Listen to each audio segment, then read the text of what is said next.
Welcome to the Authentic Assessment Training. I'm Leslie Falconer, and thank you for joining me. Today, we're talking about how learning is a process, and authentic assessment allows you to capture learning as it naturally happens. We are going to look at the authentic assessment approach, which is to observe children as they play, document the learning, record skill data, and reflect on the child's learning story so that you can adapt and plan for the next. When we observe, we see children as they play in the natural flow of our day, and we observe how they're naturally applying skills. Assessment makes learning visible through documentation.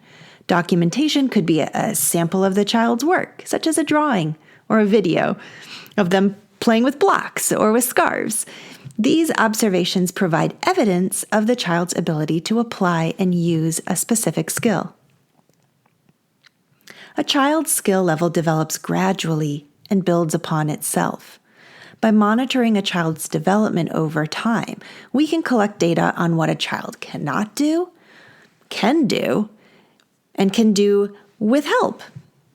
By reflecting on the emerging portfolio with families, we can consider ways to meaningfully connect learning between school and home and collaboratively set learning goals to better connect to each child's unique needs and interests.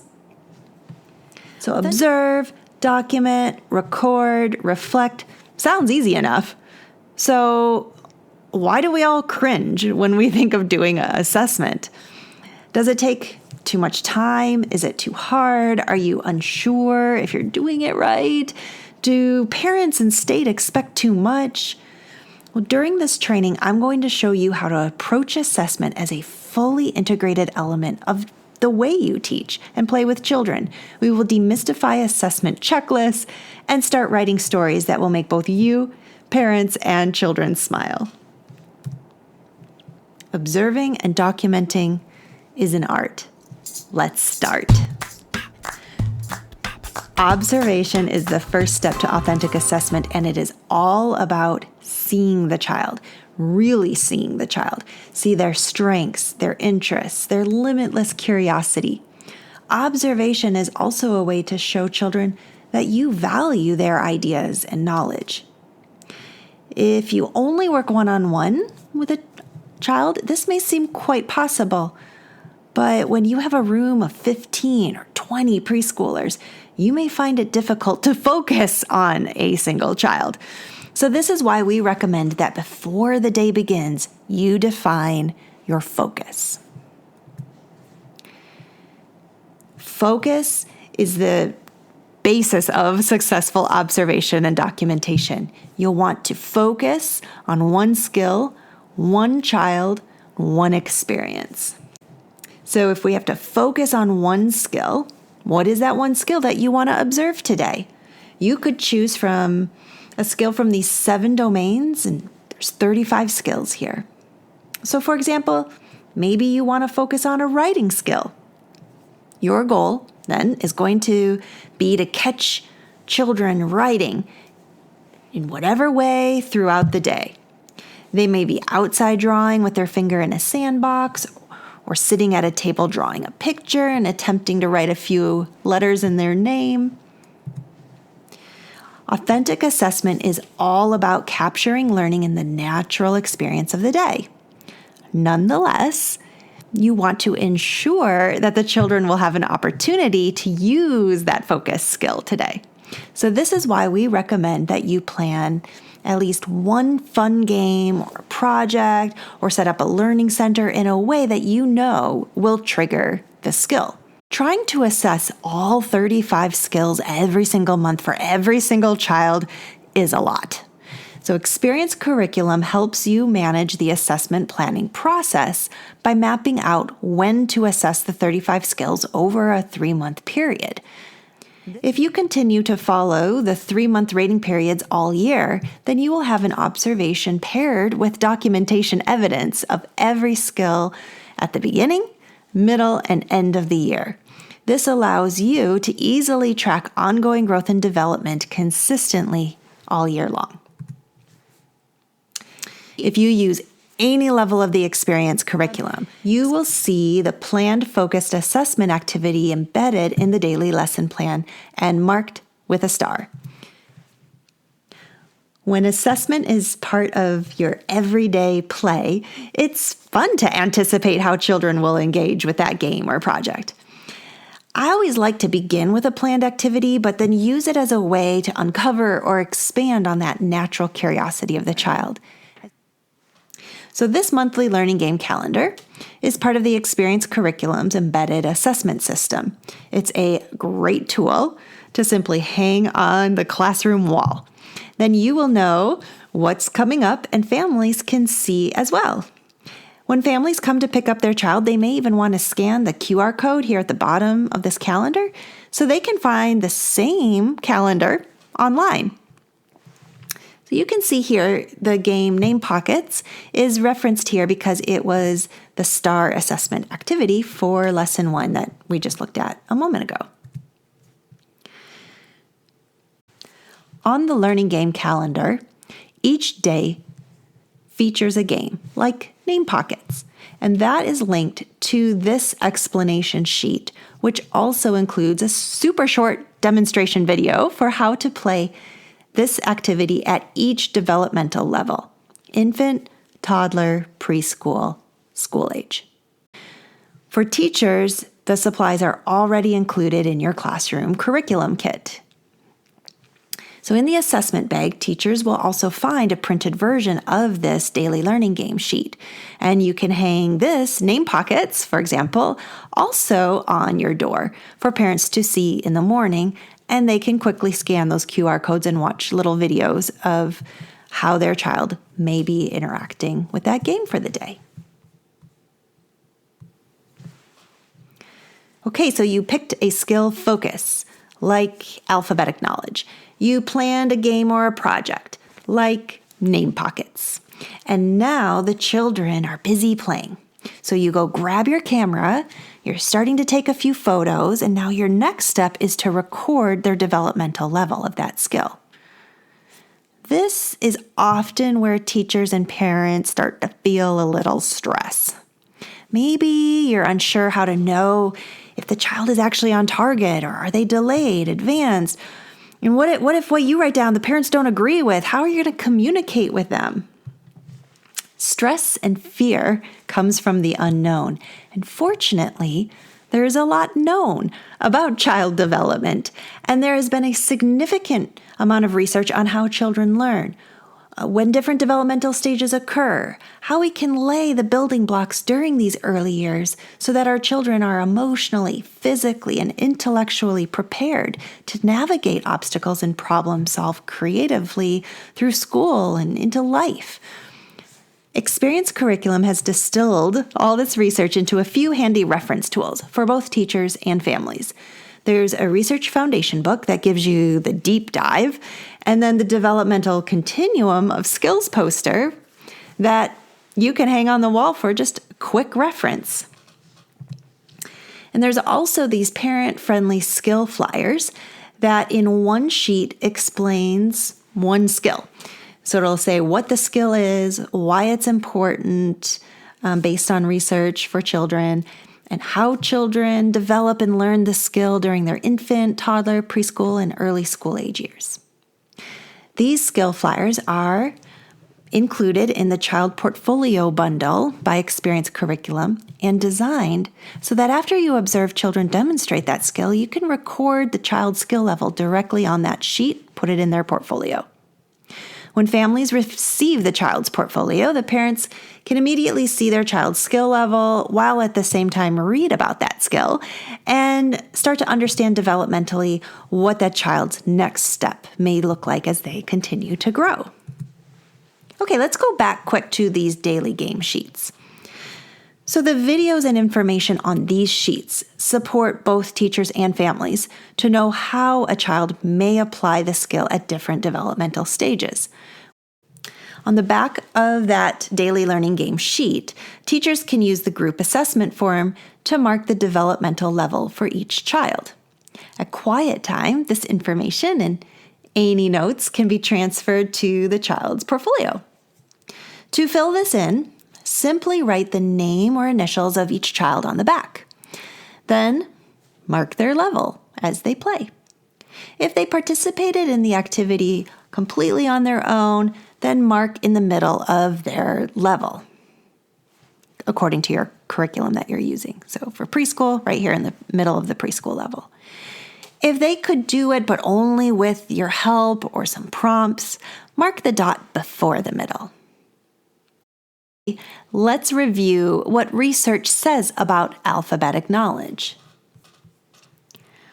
What is it? Well, alphabetic knowledge is the ability to identify letters, numbers, characters, and symbols in print, as well as to understand that letters represent specific sounds. So let's see what that looks like here at an infant level. Where's Kaiser? There's Kaiser.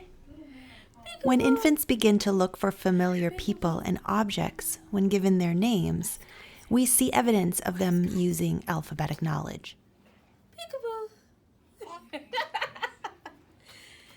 Where's teacher? Peekaboo. Peekaboo. Here you go. It's Jamie. There's Jamie. When toddlers begin to recognize the difference between pictures, letters, and numbers in print, that is a sign that they're starting to apply alphabetic knowledge. This one. Yes. Where does it go? There you go. Preschoolers begin to recognize multiple letters, and they can identify the letter name as well as the letter sounds. Most preschoolers will begin first by recognizing the letters in their own name.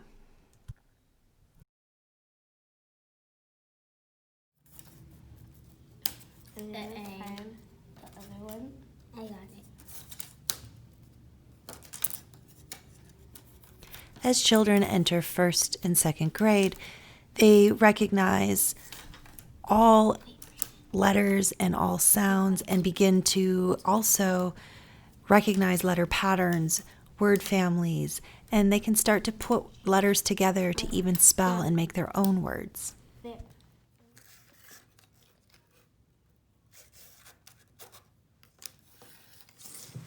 Whether you take videos like the one we just watched or take photos, let's discuss what makes a useful documentation, photo or video.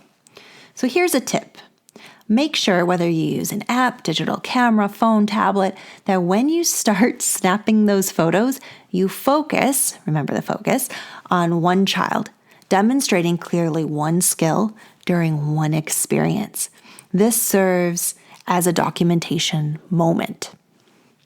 A few hours later, you might see the same child demonstrating the same skill within a whole different experience or project. And that's great. So grab your camera, film it again, but save this as a second assessment or second moment. The child may or may not actually have demonstrated at the same skill level during those two different experiences. So here you see a teacher using the Childfolio app, and she captured a moment with one girl demonstrating the writing skill in the morning at a table, and she paired together these 8 photos. So you can see that this is a great example of a very useful piece of documentation. How about this one?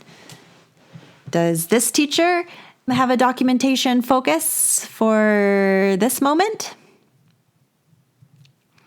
In this example, there are different children in each photo, and they are demonstrating many different skills during very different experiences.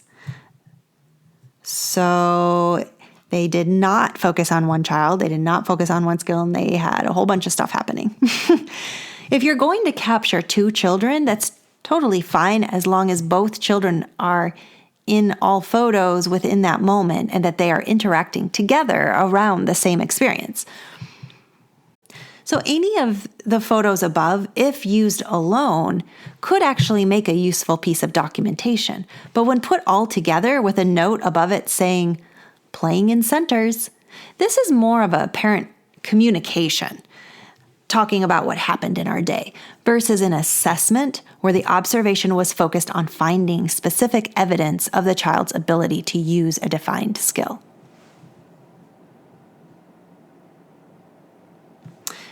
Part of reflecting isn't just every 3 months, but it's immediately, even during your observation, and thinking about how can I change this activity to better match the child's interests, needs, level. So let's talk for a minute about influences on development. Things that impact and influence a child's development are the environment. So where did the learning happen? Was it inside, outside, on the floor, at a table? How about the child's health? Is he hungry? So maybe having a little trouble focusing? Is he sick? Is she tired? What are the child's interests?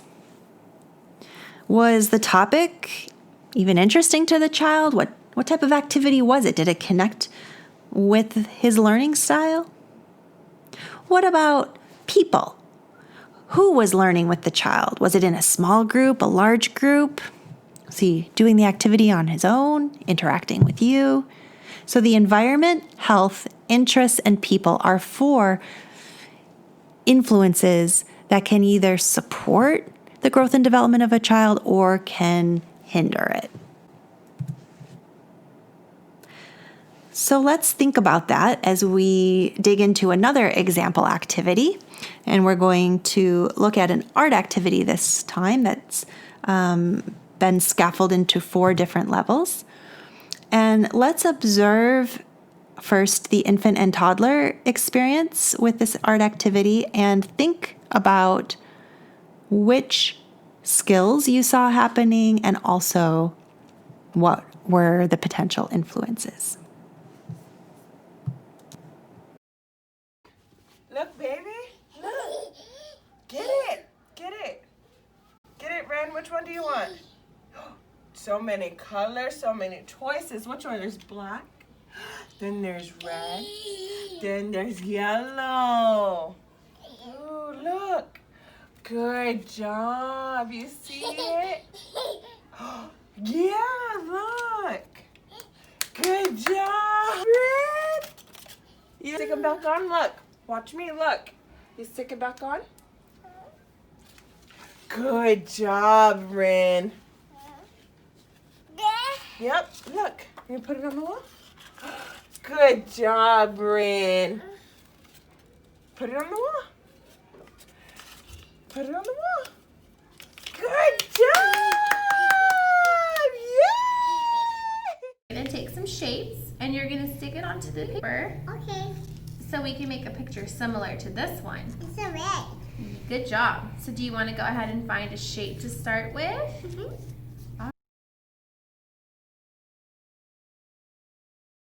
That's my hair. Great job. That's my hair. Wherever you would like.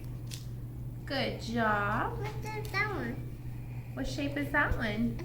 It's a shape. Yeah. Oh. And I want that. All right. Go ahead and stick your shapes on there. Good job. But then I don't want to red. There's yellow. Oh. It's sticky. That's my hair. Go away, my hand. It's sticky, huh? All right. What color do you want next? It's white. Mm-hmm. So when you are getting ready to write anecdotes or notes about your observations, it is important to write only facts. And so one way to frame your factual writing is to think about those influences. So if you think about all of those facts around their influences, you could potentially write an anecdote similar to, well, he explored different colors of paper taped on the wall. He showed interest by clapping and repeatedly pulling paper off and sticking it back on the wall. With a toddler, she was pretty happy sitting at that table, but what if she wasn't? What could you do to change the environment for the toddler? Maybe you could change the location of that contact paper and hang it low on a window or on a wall so it's vertical and the child could stand there instead of sit. So what do you say to parents? Communicating with families is really to let them know that you see and you value their child. And when you start that conversation together, you're going to be able to really partner in that child's growth and set amazing learning goals together. So I recommend that you always begin with, I see your child. I see your child having fun and feeling happy. I see your child challenged and making progress. I see your child feeling proud of accomplishing this difficult task. I see your child trying new things, becoming independent, making friends. So any of those kind of story starters would really resonate with a parent. And is just pick one of those 6, for example, and then explain when you observed it. So this is where you can just start a story, communicate with the families. And you can use this strategy in daily verbal interactions when families come in and pick up their kids, or in more sit-down, formal parent-teacher conferences. So to review, we've covered a lot of grounds and we have a little bit more to go. But first, let's just take a step back and just kind of reflect on what we've done. So authentic assessment is a method of observation and documentation that you do during the natural flow of your day. And to ensure that you're going to see all children, we try to focus. We focus on one skill, on one child, in one experience. Then we record the level the child demonstrated and write any other factual notes about possible influences that impacted that child's behavior during that time. We talked about influences being really in about 4 main buckets. Could be their health, environment, people, and their interests. So finally, we can reflect on the documentation and start setting learning goals. We can adapt our teaching to best support every child's level, their needs, and interests. So here's a few tips on how to make an experience in the moment more or less challenging depending on the child's developmental level. So if you look at the green box, those are ways to decrease a challenge. And if you look at the yellow box, those are ways to increase a challenge. So if you're in an experience, fewer choices simplifies it. More choices makes it more complex. Fewer steps to complete an activity is easier than more steps. Having something to simply touch and investigate is more simple than having to touch and investigate and then explain what you just did and what your thoughts are about it. You can decrease a challenge by demonstrating to kids and having them copy you and just mimic your behavior. And you can increase the challenge by having it more open-ended where they need to create and come up with the idea of what they're doing with the materials or with the song or with their body. You can decrease a challenge by offering help and supporting them just enough to where they can then do it on their own. And you can increase the challenge by refraining from helping them and letting them be a little bit uncomfortable and seeing how far they can get without any help. So let's think about this as we now watch this writing activity. And it is an experience that was simplified for a baby while at the same time was made challenging enough for an 8-year-old. So see which of these variables, fewer choices, more choices, fewer steps, more steps, copying, creating, which of these were applied in each of these videos. We're playing in this morning, look. Sand. Yay, look.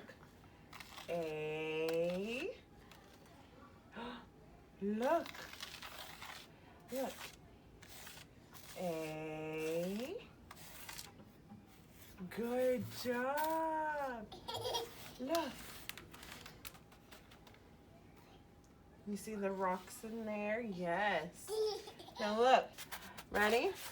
See? Good job. Ready? Can you make a circle? Good job, Hazel. Can you make me a crazy line? Show me a crazy line. Oh, that's a straight line, huh? Okay. Can you make a squiggly line?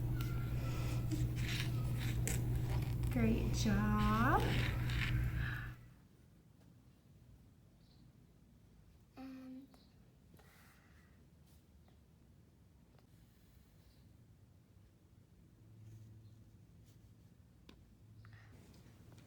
Okay, so I'm going to do this. So, the big one, but the little one. Okay, so.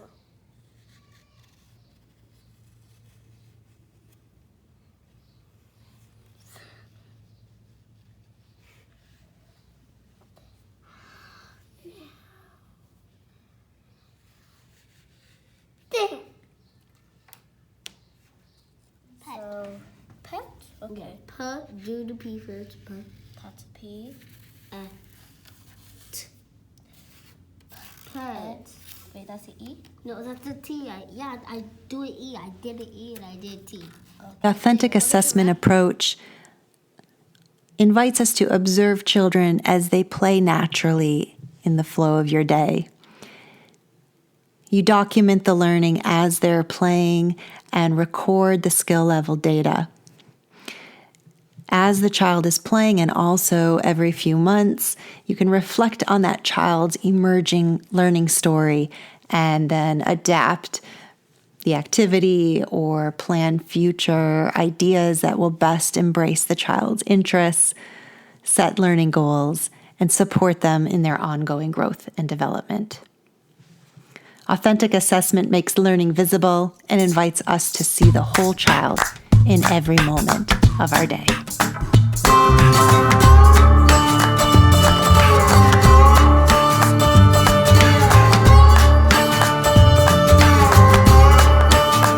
I see the sun warming up the sky, twirling round and round, round and round.